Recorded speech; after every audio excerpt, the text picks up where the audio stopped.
orchestras are very often very functional. They want specific directions. Yeah. Let me ask you something. I hope I won't bore our viewers with this in-house comment, but just an observation.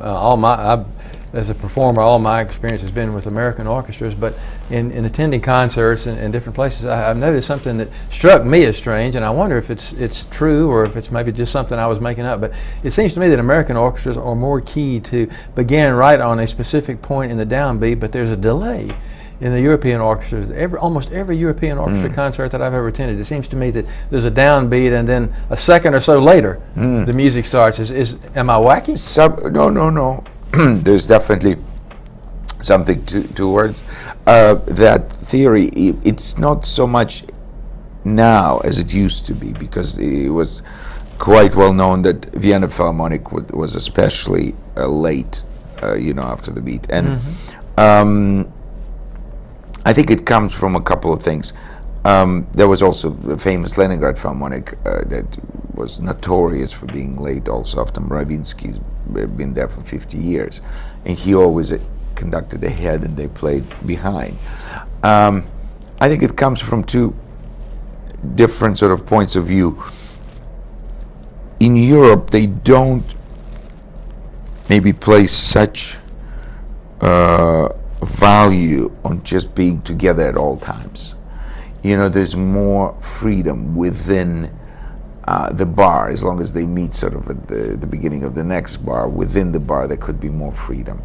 And they go more maybe for sonorities and for colors and for general sort of character than for the absolute precision at any point. They have to be together and it has to be very, very clear.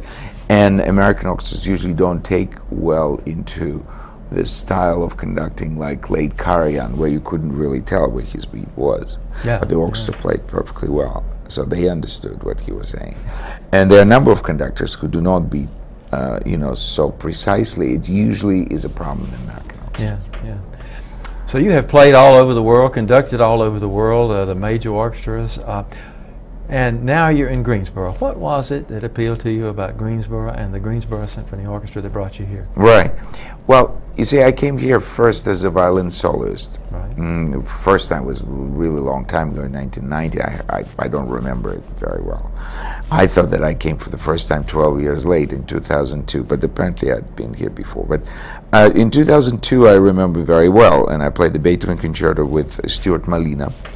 And at that time, Stuart decided to move on. He was already doing, Broadway show, and he was involved with another orchestra. So he was leaving the following year, and they were having, a season of trials of various.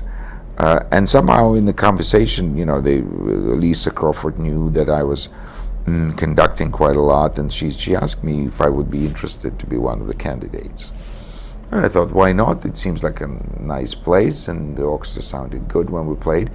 And there was something about the place that I liked right away, and the people. So I thought I'd give it a chance. We have to sort of see how it goes. And less than a year later, I came and conducted, and there was an instant rapport between the orchestra and myself, and I felt that there would be something there.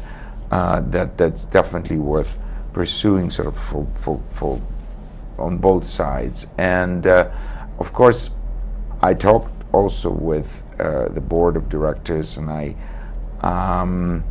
wanted to know how ambitious they were artistically, first of all, and how much of a change they wanted to have also within the way the orchestra works, the intensity of music making and all of that. Because by coming in here, I wasn't just going to sort of maintain the status quo. I was going to change things the best I know how.